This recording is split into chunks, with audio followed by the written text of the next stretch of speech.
Ustaz Abdul Somad, jika yang bekerja mengharapkan gaji upah seperti mengajar, mengaji Quran, mendapat uang, masihkah dia disebut merebut hasil amal pahala di akhirat? Nampaknya ni nak menyindir saya.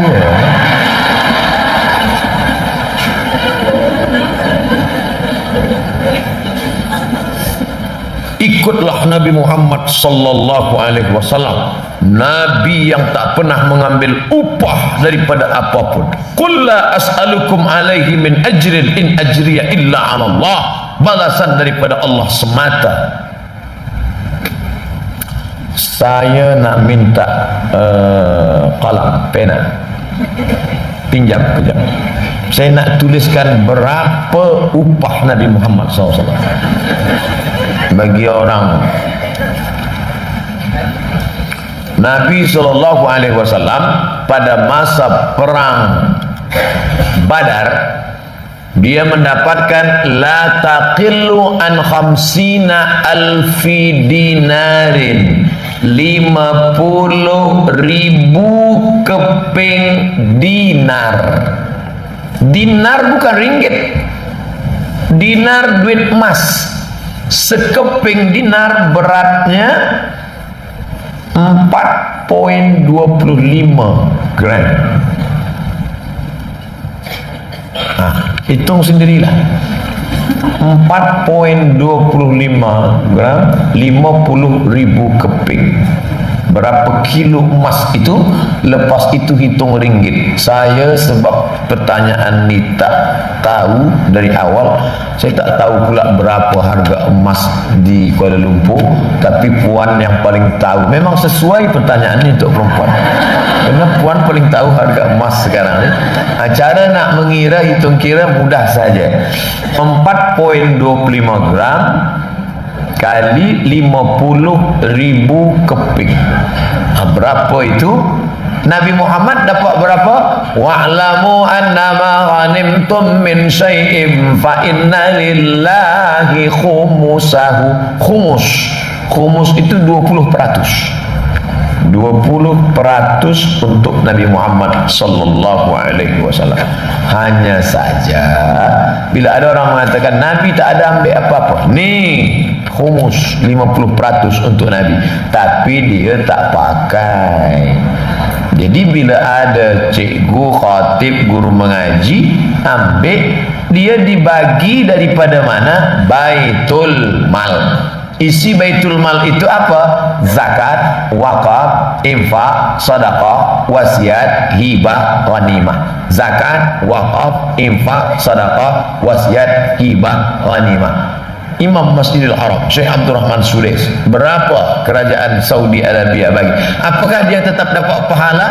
Itulah hebatnya mereka. Fid dunya hasanah wa fil akhirati hasanah. Nah, jadi negara, kerajaan tetap memberikan. Bahwa ada masyarakat yang memberikan, ya.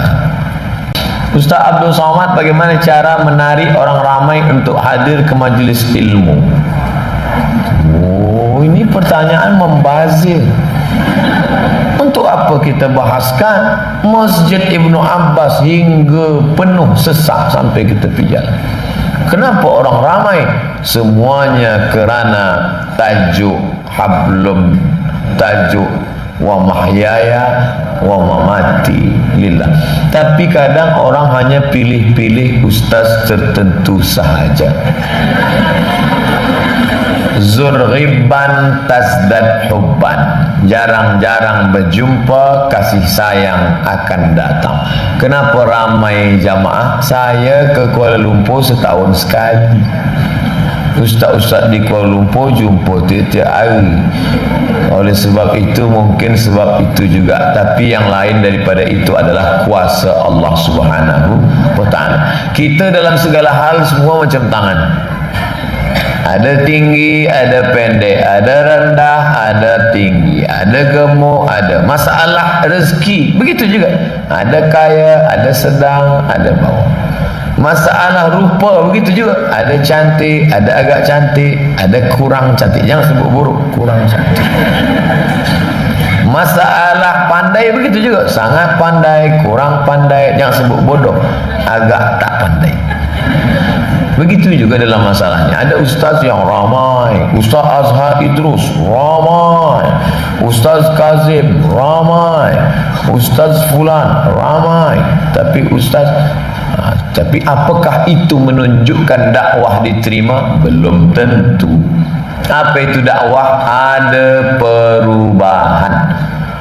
Lepas tazkirah berubah. Sebelumnya lidah dia kasar, nak caci maki orang, lepas tu dia lembut. Dia, awak diam je dari tadi. Iya, sebab tazkirah enggak, sakit mulut. Itu bukan kerana tazkirah. Jadi jangan sangka ramai berarti tazkirah itu dah berhasil. Belum tentu. Tanda orang berhasil tazkirah adalah bila ada perubahan dalam sifat sikap kita. Dulu saya berat nak sembahyang ni ustaz, tapi dah dengar tazkirah ustaz, lebih berat. Oh, berarti Ustaz Somad tak betul. Ustaz Abdul Somad, jika benar hidup dan mati kerana Allah, mengapa masih ramai yang merasa sedih bila amalnya tak dipandang oleh manusia? Dia belum ikut tazkirah duha Muslimat Ibnu Abbas. Memang pada tahap awal orang beramal ini ingin dapat pahala. Ustaz, bila saya dapat salat duha, pahalanya apa? Bila saya berzikir 100 kali, saya dapat apa? Macam budak kecil pergi buat tulis yang tadi cikgu suruh, saya dapat apa? Tapi lama-lama bila dia dah dewasa, dia dah berfikir, dia pun tak lagi minta kerana dia ingin membalas budi baik orang tua. Dia dah berfikir. Jadi bila ada orang sikit-sikit tanya pahala, Ustaz bila buat ni apa pahala? Itu budak kecil lagi. Bukan umur dia kecil, ilmu dia kecil. Orang kalau dah tak sanggup rasa nak minta balasan, bagaimana kita nak minta balas pada Allah? Hembusan nafas dari Allah, paru-paru dari Allah, detak jantung dari Allah, ingin minta balasan dari Allah. Maka kita serah kepada Allah. Sembahyang cuma 5 kali, subuh, zuhur, asar, maghrib, isya, 5 minit, 5 minit sehari semalam, nak masuk ke surga khalidina fiha abada. Maka orang yang dah sampai pada tingkat merasa diri tak ada apa-apa, amalku ni tak membuat aku masuk surga, apa kata dia? Ilahi las tulil firdausi ahla. Ilahi ya Allah, las tulil firdausi ahla. Aku tak sesuai, tak cocok, tak pantas, tak layak aku masuk dalam surga ya Allah. Macam mana kita nak masuk surga? Lebih banyak sembang daripada zikir. Macam mana nak masuk surga? Lebih banyak WhatsApp, Instagram, FB daripada buka Quran. Tapi kita masuk surga ni kerana apa? Kerana rahmat Allah. La yadkhulul jannata ahadakum amaluhu. Kamu masuk surga bukan kerana amal kamu. Lalu kami masuk surga ni kerana apa ya Allah? Illa ayyataghammadani Allahu bi rahmatih, kerana rahmat Allah. Itulah maka selepas kita minta hapus dosa, kita minta rahmat. Rabbighfirli warhamni. Untuk orang mati begitu juga. Allahumma ighfir lahu warhamhu. Untuk orang yang hidup begitu juga. Assalamualaikum warahmatullah. Puan dah dapat rahmat, alhamdulillah saya dah dapat rahmat. Macam mana tahu nama laki dia Rahmat? Pakcik Rahmat. Begitulah orang tua dulu, saking ingin anak dapat rahmat dia bagi nama. Siapa nama anak awak? Rahmat. Masya Allah. Menggunakan ayat Quran untuk kepentingan diri dunia, tafsiran dibuat untuk sepenuhnya hanya mengikut hawa nafsu dan akal semata. Man talaba ilman, sesiapa sahaja yang mencari ilmu, liyumari bihil ulama, hanya untuk mendebat para ulama, waliyujari bihis sufaha, untuk membodoh-bodohi orang yang jahil dungu, lam yajid irfal jannah, tak mencium bau surga. Bukan tak masuk surga, bau surga pun tak dia cium. Maka selalu saya mohon doa kepada jamaah, kepada tuan, kepada puan, termasuk puan muslimat pada tazkirah doa Masjid Ibnu Abbas, doakan supaya Ustaz Abdul Somad memang diridai Allah dan mati husnul khatimah. Jangan sekarang, kita masih ada tazkirah hingga 20 hari bulan Februari lagi.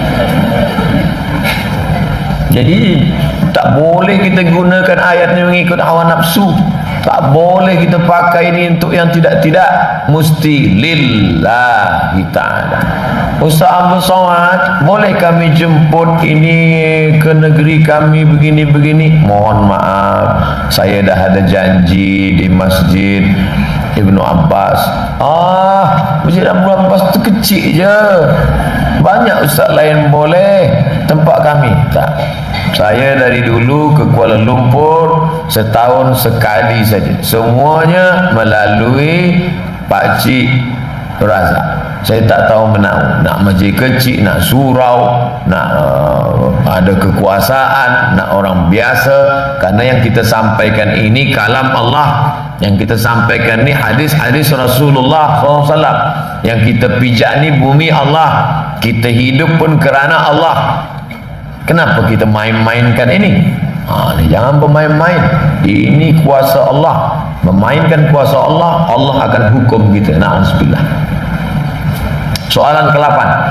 Apa persiapan yang patut kita lakukan agar kita dapat menerima buku catatan amalan kita dengan tangan kanan? Fa'amma man utiya kitabahu biyaminih. Sesiapa saja yang diberi buku catatan amal dari sebelah kanan, fasawfa yuhasabu hisaban yasira, maka hisabnya akan mudah. Apa yang boleh kita lakukan? Faman kana yarju liqa'a rabbih, sesiapa yang berharap berjumpa dengan Allah, dua saja yang akan kita bawa. Falyamal amalan salihah, beramal soleh, wala yusyrik biibadati rabbih ahada, jangan syirik. Tak ada guna banyak amal soleh, haji ke Makkah, pergi umrah, berzikir rajin, tapi syirik. Dulu masa kami belajar kat Kahira, musim haji pergi ke Makkah. Sampai di Makkah, macam-macam jumpa jamaah haji. Awak belajar dari Kahira? Ya makcik. Boleh bawa ke makcik ke tempat nak beli tempat celak, nak beli ini tak? Boleh. Dah tempat celak udah, ini udah mangkuk kuning udah. Apa lagi yang belum? Batu cincin belum. Ni kecil. Ada batu sebesar telur angsa. Tak adalah yang makcik nak cari. Makcik nak cari batu apa? Yang boleh lariskan dagangan. Sudah rusak tauhid. Syirik. Makna syirik itu apa? Meyakini ada kuasa lain daripada kuasa Allah. Bomoh, meminta kepada dukun, minta kepada orang berkawan dengan jin. Buka surat Al-Jin juzuk 29. Apa kata Allah Ta'ala?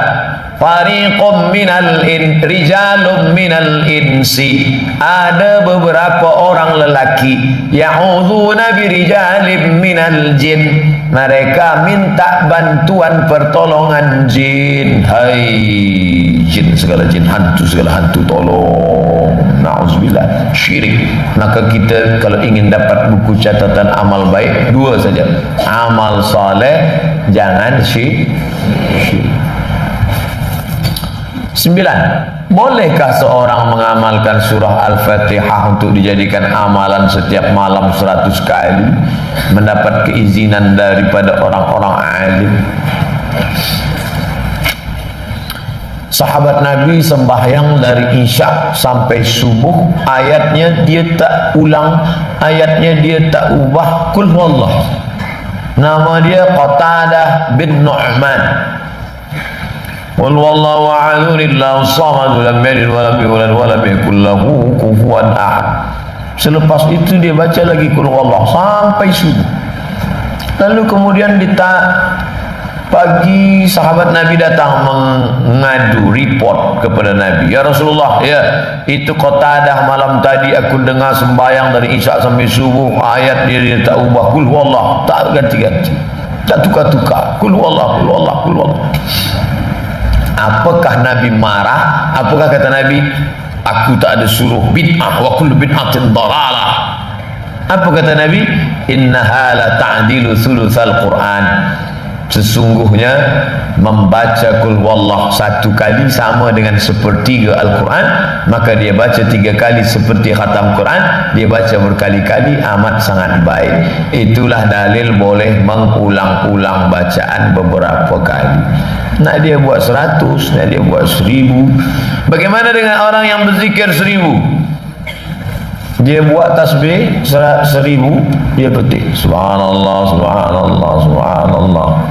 Abu Hurairah sebelum tidur malam dia petik tasbih dia alfa uqdah, 1000, alfani 2, alfa uqdah 2000 simpul. Subhanallah, subhanallah, subhanallah. Maka dia baca tak boleh 100. Bila 100 bid'ah, 101 boleh baca banyak-banyak. Lepas itu bertawassul kepada Allah. Ya Allah, berkat bacaan Al-Fatihah ini mudahkan segala urusan anakku, mudahkan segala urusan kami, jadikan dia anak yang berbakti, beramal soleh. Banyak-banyak doa kepada Allah Subhanahu wa ta'ala. 10.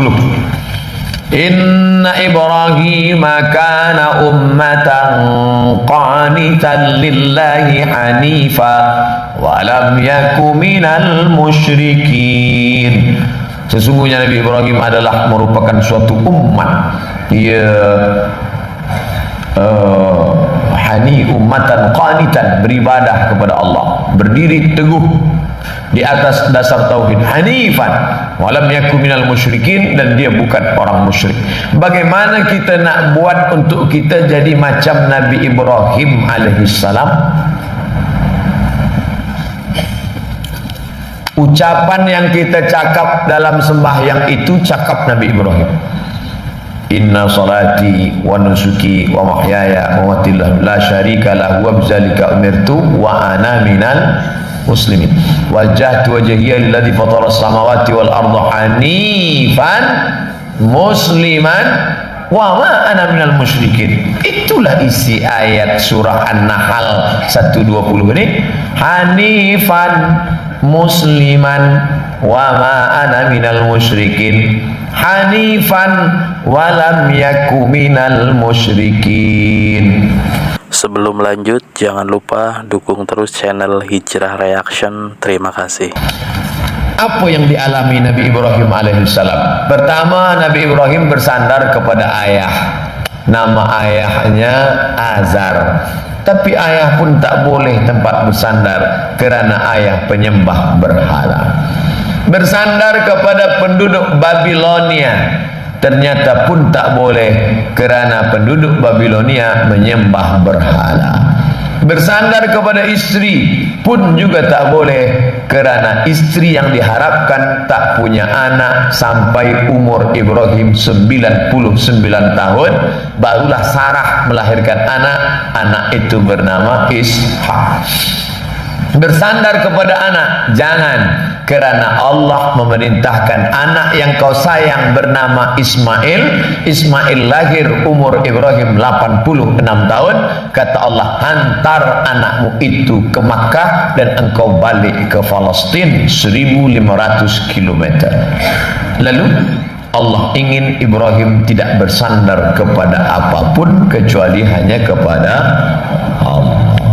Jadi kalau kita ingin nak macam Nabi Ibrahim, bukan berarti selepas ini puan tinggalkan laki, tinggalkan anak. Jangan gantungkan hati. Sayang boleh, tapi sayang sampai tak beramal, jangan. Habis waktu. Soalan ke-11. Cabaran untuk mengajak bukan Islam kepada agama kita punya banyak rintangan, hampir tak berkemampuan. Apakah kita akan dipertanggungjawabkan kelak kerana tak berusaha? Ya. Soalan last soalan. Apakah kita akan ada satu lagi. Apakah kita akan dituntut di hadapan Allah kerana tidak mengajak mereka? Ya. Siapa yang lepas daripada ini? Ahmad Dedat, Zakir Naik. Zakir Naik punya guru Ahmad Dedat. Ahmad Dedat punya guru Rahmatullah Al-Hindi yang menulis kitab Izharul Haq, yang mendebat padri, mendebat yang tak beragama Islam. Ustaz Abdul Somad, saya dah sampaikan, berdebat saya tak ada ilmu, saya tak faham the Holy Gospel, tapi menyampaikan sudah berkali-kali, termasuk malam tadi, malam semalam. Apa yang saya sampaikan? Wa may yabtaghi ghairal islami dina, siapa yang mencari agama selain daripada Islam, fala yuqbala minhu, maka dia tidak akan diterima. Fa huwa fil akhirati minal khasirin, maka dia termasuk orang yang merugi. Sini anak Ananda. Maksud ayat Quran surah At-Taghabun ayat 11, tidak ada satu musibah yang menimpa kecuali dengan izin Allah. Ma asaba min musibatin fil ardi, tidak ada satu pun musibah yang terjadi di atas muka bumi, wala fi anfusikum, dan yang terjadi pada badan kamu sakit, terbakar, hilang, illa fi kitabim min qabli an nabra'aha, sudah tertulis di Lauhil Mahfuz sebelum kami menciptakannya di alam nyata. Soalan, bagaimana mahu menanamkan keyakinan ini agar kita tidak menyalahkan orang lain bila kita ditimpa musibah? Kadang bila saya yang kena musibah itu, ayat ni pun lupa. Saya boleh sampaikan ni masa senang, masa selesa. Bila dia datang, ayat terbang, hadis melayang, yang ada berang. Meninggal Nabi Muhammad SAW, datang Umar mencabut pedang. Siapa yang mengatakan Muhammad mati, aku pancung kepalanya. Terdiam semua sahabat. Datang Abu Bakar, dia bacakan ayat, wa ma Muhammadun illa rasul. Muhammad bukan Tuhan, dia seorang rasul. Qad khalat min qablihi rusul, rasul-rasul sudah banyak yang mati. Afa immata, kalau Muhammad meninggal dunia, au qutila, atau dibunuh orang, inqalabtum ala aqabikum, apakah kamu akan murtad? Nauzubillah. Jatuh pedang Sayyidina Umar, meleleh air matanya. Pertanyaannya, apakah Umar itu tak hafaz Quran? Umar hafaz Quran. Kenapa dia lupa ayat itu? Kerana cinta dan sayang. Al-hubbu yu'mi wa yusib. Cinta membuat orang buta, cinta membuat orang peka. Maka jangan heran bila anak gadis puan buta dan peka sedang jatuh cinta. Kita kalau dah kehilangan orang yang kita sayang, kita buta, kita peka, ayat hilang. Siapa yang akan mengingatkan kita bila Abdul Somad terkena musibah ini? Siapa yang akan mengingatkan Abdul Somad? Muslimat kajian duha Masjid Ibnu Abbas. Mereka akan datang beramai-ramai. Ustaz Abdul Somad sabar. Kan Ustaz dulu bagi tazkirah di masjid kami. Ni YouTube. Oh iya, aku bercakap dulu. Maka kita akan kuat kalau ada orang lain. Kita ni pokok kayu. Pokok kayu bila datang angin kencang patah. Mengapa pokok kayu di hutan tak patah? Kerana ada kayu lain yang menahan angin yang kencang. Maka jangan bersendirian. Az-zi'bu, serigala, hanya akan menerkam kambing al-qasiyah yang memisahkan diri dari jamaah. Jangan pernah sendiri. Wa minal isnaini ab'adu, kerana setan akan melarikan diri dari orang yang berjamaah. Apa nama jamaahnya? Jamaah Muslimat Tazkirah Duha Masjid Ibnu Abbas.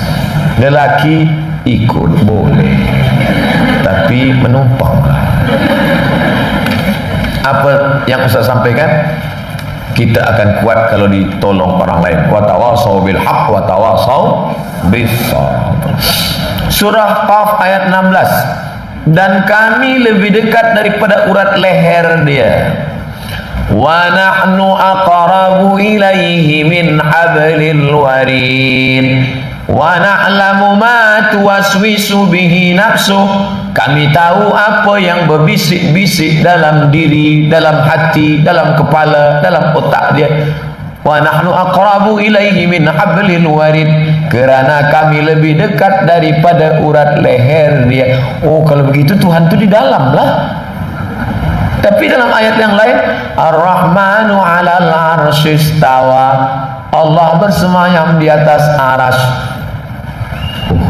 Kalau begitu dia di dalam, lepas itu dia naik ke atas. Wa huwa ma'akum aina ma kuntum, dia bersama kamu dimanapun kamu berada. Ini semua ayat namanya ayat mutasyabihat. Tidak boleh difahami menurut teksnya, tapi mengikut pemahaman ulama. Apa makna ini? Jangan dipahami secara teks, secara nas. Seorang suami berkata kepada istrinya, apa kata dia? Kan ku nanti kau 1000 tahun lamanya. Bila istrinya berpahaman teks, nas, dia akan cakap, abang dah gila ke? 1000 tahun, 60 aja dah batuk. Kira-kira apa makna 1000 tahun itu? Lama. Itu makna 1000 tahun. Begitu juga dengan ini. Wa nahnu aqrabu ilaihi min hablil warid, kami lebih daripada urat leher. Allah ingin mengatakan bahwa aku dekat. Itu makna yang diinginkan. Bertanam tebu di tepi bibir. Mana mungkin tebu tanam tepi bibir? Apa makna? Cakap terlampau manis. Itu makna ibarah. Ada makna di balik itu. Itu namanya takwil. Apa itu takwil?